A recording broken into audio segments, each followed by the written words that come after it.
поставено да одговара на системот, на потребите, и тоа на конзервативен начин. Aby se mladá adeptka mohla stát balerínou, tak v prvé řadě musí ztratit svoji původní identitu. За да може една млада почетничка која што сака да стане балерина, за да може да стане балерина, пред се мора да го изгуби својот идентитет. Všechno, čím se liší od ostatních, je špatně, protože všechny labuty jsou stejné. Vypadají stejně, jsou stejně vysoký, mají stejný úsměvy, mají stejný účesy, mají stejný pohyby na milimetr přesně. Сето она што ќе се разликува од другите е лошо, не одговара, бидејќи сите лебеди се еднакви, со исто лице, иста насмевка, исти движења и иста облека, значи мора до милиметар да изгледаат исто. Tahle kniha je autobiografická, protože já jsem studovala klasický balet. V 10 letech jsem odešla od svých rodičů a začala jsem bydlet sama v Praze. Оваа книга е автобиографска и станува спор дека почнав да учам балетот на конзерваториум и од домот излегов на 10 години и почнав да живеам сама во Прага. Očekávání brzy vzalo za své. Еленот и восхитеноста со која што почнав да го изучувам балетот на така високо ниво, како нешто вознесено, естетско и со голема уметничка вредност, за кратко време се распрсна, односно не беше веќе тоа што го мислев. Vzdělání tehdy a vlastně stále ještě probíhalo v duchu ruské baletní školy a hlavní cíl byl formovat mladá těla, ale především mladé mysli mladých dětí tak, aby perfektně zapadaly do autoritativního despotického systému a nespochybňovali vlastně nic z něj. Системот, значи начинот на образование, на продуцирање на балерини, се одвивал, а и така и денес, на конзерваториумот според строгата руска школа, во која што сите ученици треба да совршено да ги владеат сите движења еднакво, меѓутоа пред се требало да се изврши влијание на младите во начинот на размислување, за така да бидат на некој начин слепи послушници и да не се прашуваат зошто така треба, туку без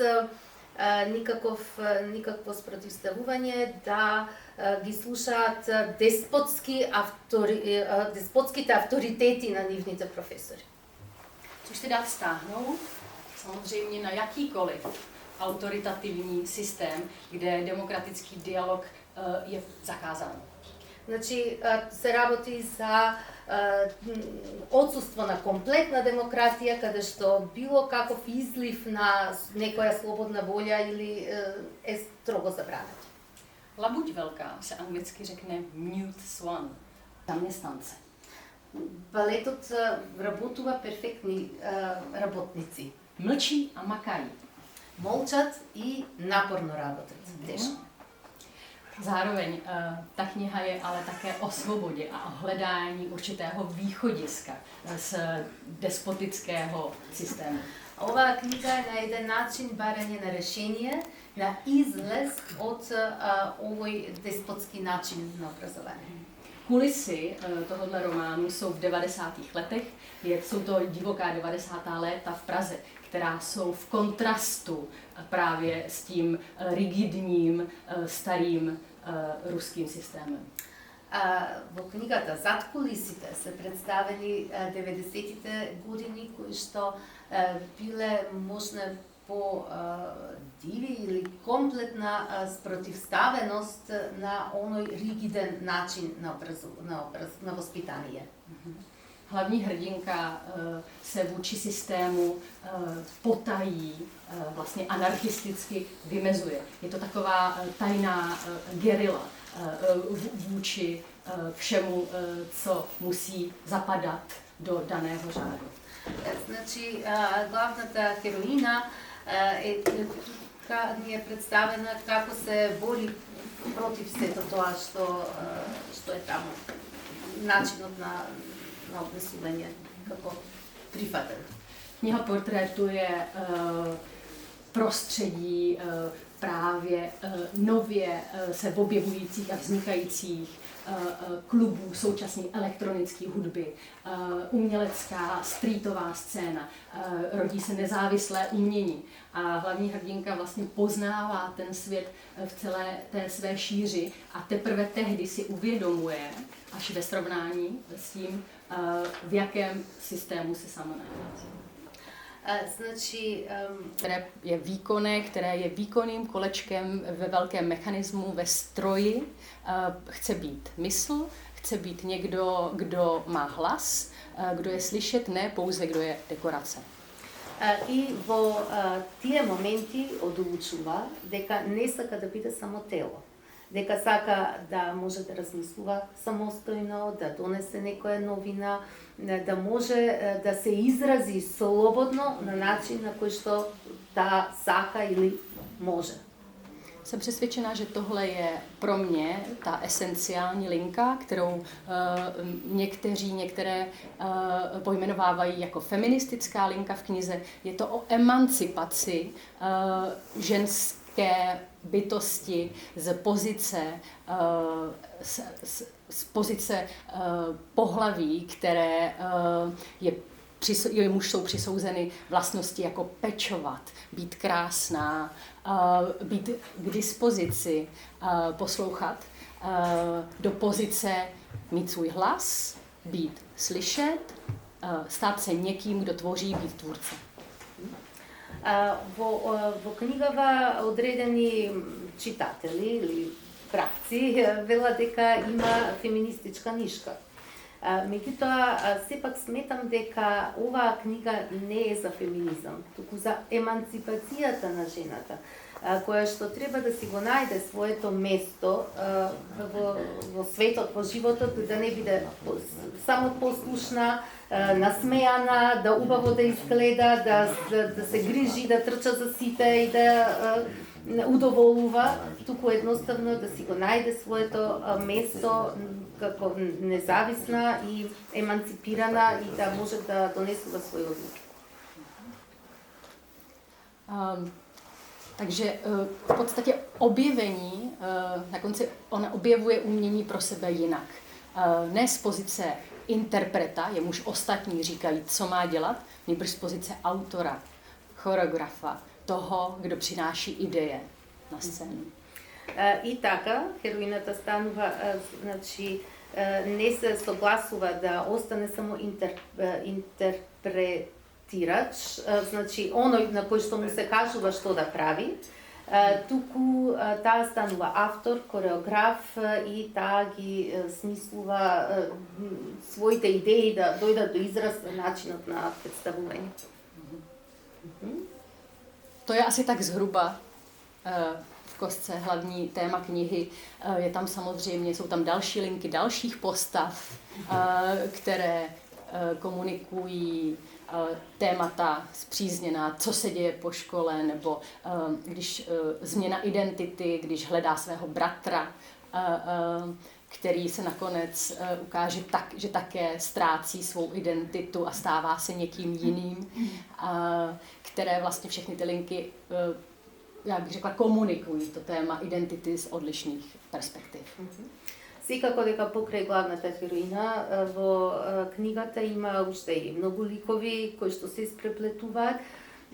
Секако и потрагата на хероината по братот кој што исто така пак има своји проблеми и си го бара идентитетот, значи во секој случај може книгата да се каже дека е потрага по идентитетот или потреба да се одржи или да се пронеде тој свој идентитет. Takže možná tady bych já to uzavřela a dala bych prostor možná na diskuzi. Со ова може да се заврши представувањето на книгата преди да се отвори дискусија. Já děkuji za váš velice zajímavý výklad. Já se přiznám teda s velkou hanbou, že jsem tu knihu nečetl, a rád bych si teda přečetl. Už o to více, jak to poutavě líčíte. Já mám, a to jako samozřejmě, to vůbec nechci vám protiřečit, protože to je na úplně jiné úrovni. Já mám trošku jiný pohled na balet, protože moje maminka byla baletka, ale spíš na té regionální úrovni, prostě v Přerově, v divadle, takže samozřejmě to nebylo na té úrovni vysoké, co máte vy. Ale já jsem vždycky balet měl prostě něco, co mě přišlo, bylo velice zajímavé, velice hezké, velice milé a velice příjemná atmosféra, protože maminka pak učila děti balet a já jsem tam byl tam teda v podstatě samý holčičky, já jsem tam chodil s ní a mám na to velice hezké vzpomínky, protože to bylo takový, vlastně asi mě to formovalo v tom, že já nemám moc kamarádů, mám kamarádky, jo, protože jsem se naučil žít ten ženský svět a ten mi přijde jako zajímavější než ten mužský. A takže mám jako ty vzpomínky na to trošku jiné. Potom já bych se zeptal, vy jste vlastně popsala ten drill v té škole, ale jsou taky prima baleriny, že jo, které si zřejmě se nestudovali, ale pak si myslím, že taková prima balerina to je velká individualita, která se musí učit těch ostatních, jo, takže tam potom už je to jiná hlava, že jo, to už je trošku jiný druh a myslím, že prima balerina se hodně odlišuje, že i povahově, i to by se měla asi učit, že jo, aby se připravovali i produkci prima baleriny. Tak nevím, jestli teda tam se to učilo, nebo jako, to už je jiný svět. To je něco, co si myslím, že na mě zůstalo. Значи, се навраќам на прашањето на господинот амбасадор во врска со спомените, убавите спомени од балетот како дете и можам да кажам дека во мене уште најубавите спомени од балетот се од периодот кога бев дете, кога пред да отидам на конзерваториум, каде што имав учителка по танц, по балет, регионална, значи од таму каде што живеела, каде што се уште телото беше слободно да игра без разлика дали има се поправила половина кило помалку или повеќе, дали не е совршено врзано или да ги има сите тие или таа опрема за балет. Значи, посебно да се танцува на музиката на Равел или на Мусоргски, кој што не е класична музика за балет, е она што е најубавото и она што се уште останува во добри спомени и е нешто за кое што би се стремала. Тек бих се засе зептала охледње книжки, že jako bilo dost různých reakcí po přečtení. Takže můžete nám něco o tom říct? Значи, книгата кога излезе од печат имало бура реакции од разни страни.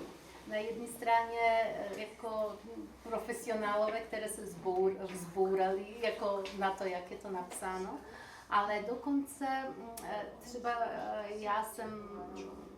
jak jsem se bavila jako teda v pondělí s kolegyní, která jako se učila tance jako od malička, ale jako ne tak moc dlouho, ale říká, že to, co přečetla v jednom kusu a že je úplně poznala to své na sebe a že jako se stotožnila jako s hrdinkou, takže kolem toho. Znači, бурните реакции се од балетската фела, значи од наставниците за тоа како можела да напише такво нешто кое што на некој начин го оцрнува балетот. Меѓутоа, од друга страна, јас во еден разговор со читателка од Македонија, која што како мала одела во нижо балетско училиште и која ја прочитала книгата, сподели дека ја прочитала во еден стих и дека целосно се пронашла во книгата. дел таа или дел нејзини колешки балерини кои што имале или такви проблеми или поинакви нешто. Дали може јас нешто да кажам? Да. Извинувам се, мешам. Значи, мојата прва професија е музичар, оркестарски диригент. Е художник пани, а е диригентом, да? И до најдлабоките длабочини ја разбрав приказната и на почетокот, сега ме инспирирало за да го кажам, на почетокот кога почна да раскажувам и да читате, си викам, ова книга треба да се презентира и на Музичка академија на балерините. Како се развиваше приказната, и јас исто за го си викам, не, ова точно не е за таму. Takže paní teď začíná druhý studium a jinak jako to první profese je dirigent sborní.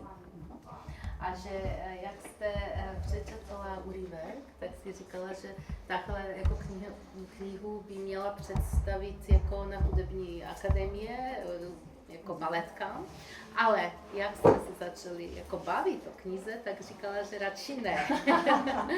Tak. Tak ano, kniha... Но мислам дека секој би се нашол во книгата, тоа сигурно. Že by se každý stotožnil nějakým způsobem s knihou. Já mám otázku předtím. A nikdo se nezamyslel třeba, že by to náhodou mohli nějakým způsobem změnit? Дали, не, кажете го. Прашањето е моје, дали некој по книгата не си помислил дека може целиот систем да се малку измени? Дали би бил ист резултатот после тоа прашање? Pokud by byl to stejný výsledek potom. Tak já propojím dvě otázky. Vyspoj prašaňata. Kniha měla velký mediální ohlas, už proto, že média milují témata, která jsou nějakým způsobem kontroverzní. Nicméně ono to není zas tak kontroverzní, on je to takový v podstatě, jak bych to řekla, všichni to ví, ale nikdo o tom nemluví. Значи книгата имаше огромна медиумска покриеност и одглас, посебно затоа што медиумите сакаат многу кога има нешто така контроверзно за читање, меѓутоа сепак би рекла дека книгата едноставно го зборува за тоа, дека сите нештата ги знаат, но никој за тоа не зборува. Z jednoduchého důvodu, protože byste mohli přijít o práci, o místo, už nebudete obsazený. A klasický prostě klasický systém. Од едноставна причина, нема ќе го изгубите работното место, нема да сака да ве вработат, нема да бидете подобна. Ќе немаме балерини. А не budeme mít baletky. Tak. Ale pozor, není to tak černobílé. Jo. No vnímání не е се така црно-бело. Já jsem žila v Americe a přístup, samozřejmě jsou techniky. Je baletní škola ruská, baletní škola francouzská, baletní škola americká.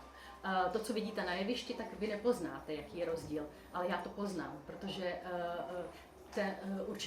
určitý druh sebevědomí tanečnic na scéně, určitý druh těl se liší.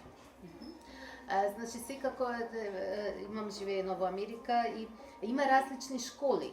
Значи руска, француска, американска и секако дека начинот, вие тоа на сцена нема да го видите, меѓутоа јас би го познала бидејќи го знам.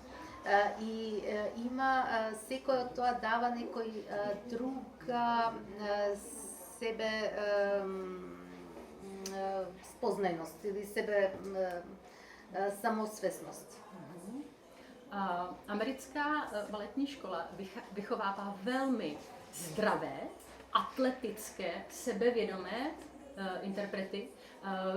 Skutečně do té výchovy je investováno mnohem víc peněz a je s nima zacházeno jako se sportovci. To znamená, že oni skutečně pečují o to, aby byli zdraví, fyzicky, aby podali co nejlepší výkon, ale zároveň s co nejlepší péčí. Значи, американскиот начин на воспитување, образување на балерини е со како прво многу средства, многу финансии, меѓутоа кај нив на прво место е балерината да биде здрава, атлетски градена и да има одредена себесвесност. Меѓутоа, на некој начин на формирањето на балерини се приоѓа од спортски аспект. Už nejde o to, aby všechny baletky vypadaly úplně stejně, byly úplně stejné, aby zapadly, aby skutečně to bylo jako pouze multiplikovaná tvář jedné osobnosti. Nýbrž můžete vidět na jevišti tanečnice různých barev pleti, různých těl, které působí skutečně silně na scéně, ne pouze křehce, jako právě ty oběti, které jsou na hranici toho.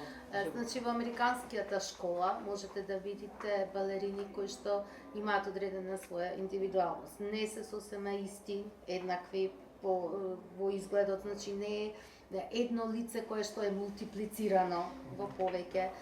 Има различни градени атлетски тела, дури па и со бојата на кожата се разликуваат. И секој од нив дава одредена индивидуалност до тоа. И за разлика од руската школа, каде што балерината, женското тело мора да биде кревко, нежно, кршливо. Takže on je určitě způsob, jak stále emancipovat klasický balet. Také tím, že se uvádí současná témata, vznikají nové choreografie, je do prostoru vpuštěno více ženských choreografek, protože většinou baletu vévodili muži, vždy to byli muži baletní mistři, muži ředitelé divadel, muži choreografové, kteří pouze využívali ta ženská těla. A řekla bych, že právě tahle vlna přišla v 30. letech v Americe právě s příchodem i moderního tance, který byl takovou, bych řekla, takovou jistým osvobozením od těchto pravidel. Значи, тоа е еден начин на кој што сметам дека треба да се оди во однос на еманципација на жената, на женското тело, бидејќи се во ова некако произлегува од 30-тите години, кога има еден нов правец во модерната кореографија, каде што има многу поголема слобода, но секако дека има и во последно време се јавува и тој женски момент, кога има жени кореографи или жени режисери, за разлика